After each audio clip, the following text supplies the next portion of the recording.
नगरी, सपनों का शहर, और भी कई नामों से जाना जाता है ये शहर मुंबई। इस शहर में रोजाना हजारों लोग दिल में लाखों ख्वाहिशें लेकर आते हैं। दिन भर मेहनत मशक्कत करने के बाद कहीं सो जाते हैं या वापस अपने घर लौट जाते हैं।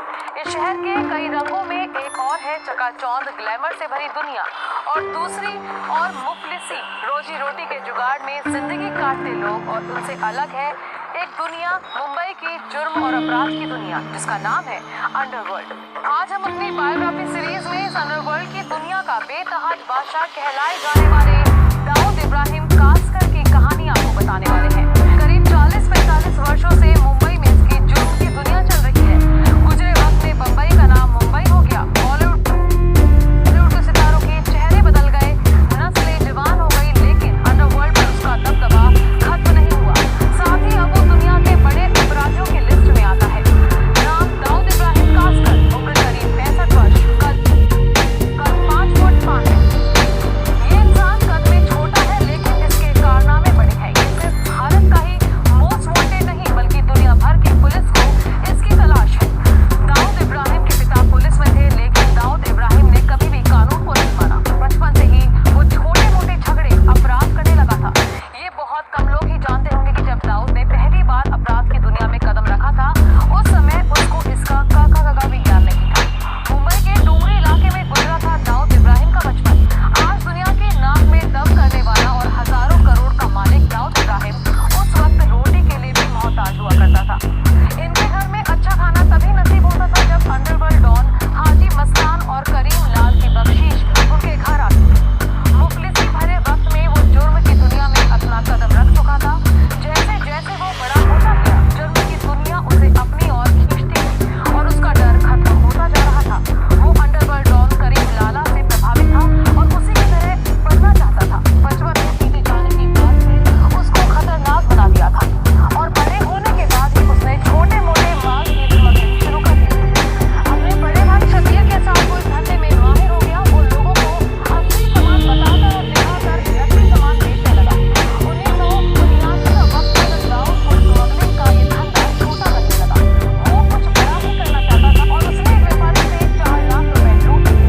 उसकी वजह से उसे जेल जाना पड़ा और इसके बाद है अंडरवर्ल्ड डॉन करीम लाला की गैंग में शामिल हो गया। वो ही करीम लाला जिसने इंडियन माफिया की शुरुआत की थी।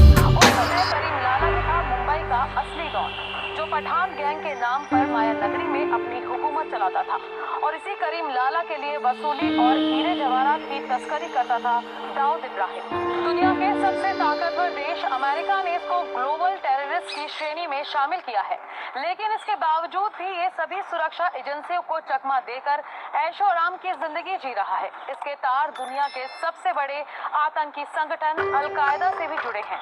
इसकी पुष्टि हो चुकी है। 2008 में फोर्ब्स मैगजीन ने दुनिया के सबसे खूंखार अपराधियों में इसका नाम चौथे नंबर पर शामिल किया था। दाऊद हिंदुस्तान के लिए सबसे बड़ा दुश्मन है और इसकी वजह है 1993 में मुंबई में हुए सीरियल ब्लास्ट, जिसका साजिशकर्ता दाऊद इब्राहिम ही था। 12 मार्च 1993 को मुंबई में एक के बाद एक 13 बम धमाके हुए और इन धमाकों में पूरी मुंबई सहित पूरे देश को हिला के रख दिया। इन धमाकों में 357 लोगों की जान चली गई और सैकड़ों लोग घायल हुए। पूरी दुनिया ने आतंक का ऐसा रूप कभी नहीं देखा था। तब तक किसी को भी अंदाजा नहीं था कि जुर्म की दुनिया का ये डॉन इतनी बड़ी घटना को भी अंजाम दे सकता है। लेकिन जैसे जैसे पुलिस और सुरक्षा एजेंसियों की जांच आगे बढ़ी, दाऊद के जुर्म सामने आने लगे। लेकिन जब तक हमारी एजेंसियां दाऊद को पकड़ पाती, वो बहुत दूर जा चुका था।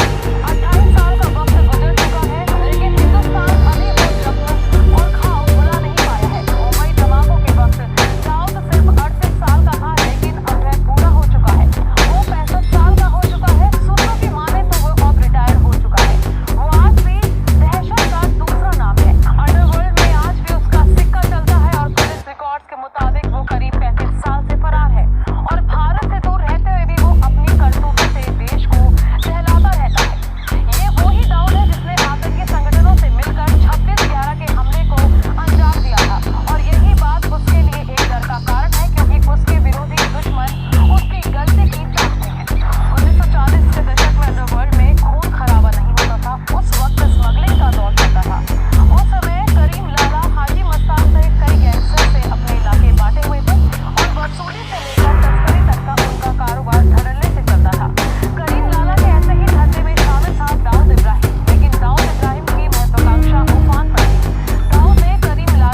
कारोबार को संभालने लगा दाऊद इब्राहिम। इसके बाद वो रुका नहीं, वो आतंक की दुनिया में छा गया और भाई लोगों की दुनिया के लिए नियम उसने बदल डाले। उसने और तमाम गैंग खत्म कर डाली। हत्या, तस्करी, जुआ खिलवाने, काला बाजारी जैसे तमाम अपराधों में उसका नाम हो गया। यहाँ तक कि पुलिस भी उससे अब खौफ खाने लगी। जुर्म की दुनिया के बेतहाज बादशाह बनने के बाद उसने रियल एस्टेट और फिल्मी दुनिया में कदम रखा। इसके बाद सट्टेबाजी और शेयर मार्केट में भी दाऊद का दखल शुरू हो गया। अब कहीं ना कहीं उसको डर भी था और उसने देश को छोड़ने का फैसला कर लिया। 1984 में दाऊद अपने परिवार के साथ दुबई भाग गया। दुबई पहुंचने के बाद दाऊद अंडरवर्ल्ड डॉन बन गया और वो दुबई से ही अपनी क्राइम की दुनिया डी कंपनी चलाने लगा। दाऊद ने दुबई में अपना कारोबार फैला लिया, साथ ही कई अन्य देशों में अपनी पैठ बना ली। हथियारों की तस्करी, ड्रग्स, हवाला कारोबार, बॉलीवुड, रियल एस्टेट और सट्टे के धंधों में उसने अपने पांव जमा लिए और दुबई बैठकर ही रिमोट से अपनी डी कंपनी ऑपरेट करता रहा। वक्त बदलने के साथ उसने पाकिस्तान में पनाह ले ली। दाऊद ने दुबई में शेखों से दोस्ती के संबंध बनाकर रियल एस्टेट के काम में अपना भाग्य आजमाया। इतना ही नहीं, दुबई में वह मनी लॉन्ड्रिंग के धंधे में भी उतरा। 90 के दशक में दाऊद का फिल्मों के राइट और डिस्ट्रीब्यूशन में दखल हो गया। बताया जाता है कि फिल्म प्रोड्यूसर्स को बहुत कम कीमतों में फिल्म के राइट्स दाऊद को बेचने पड़ते थे। मकसद होता था फिल्म से करोड़ों की कमाई। भले ही वो दुबई में था, लेकिन उसकी महफिलें बॉलीवुड से गुलजार होती थी। कोई भी हीरो हीरोइन डॉन को मना करने की हिमाकत नहीं कर सकता था। इसी डर से सभी निर्माता मैग्नम वीडियो में अपने राइट्स बेचने लगे और तभी से टी सीरीज के मालिक गुलशन कुमार की हत्या ने बॉलीवुड के अंडरवर्ल्ड कनेक्शन को बेनकाब कर दिया। इतना ही नहीं, अब डॉन के गुर्गे एक्टर्स प्रोड्यूसर से जबरन वसूली करने लगे थे और बेखौफ हत्याएं करने लगे। मुंबई पुलिस के मुताबिक बॉलीवुड के कुछ बड़े नाम इस काम में अंडरवर्ल्ड की मदद करने लगे। इतना ही नहीं, अब डॉन अपनी काली कमाई को वाइट करने के लिए फिल्मों में पैसा लगाने लगा। इसके बाद दाऊद ने क्रिकेट को भी नहीं छोड़ा और क्रिकेट में सट्टेबाजी शुरू की। इसके जरिए करोड़ों रुपए कमाए। इन्हीं सब की बल पर आज दाऊद ने अरबों रुपए कमा लिए हैं और मुंबई से लेकर दुबई और दुनिया में कई जगह उसकी संपत्तियां हैं। इसके बावजूद भी वो छिपकर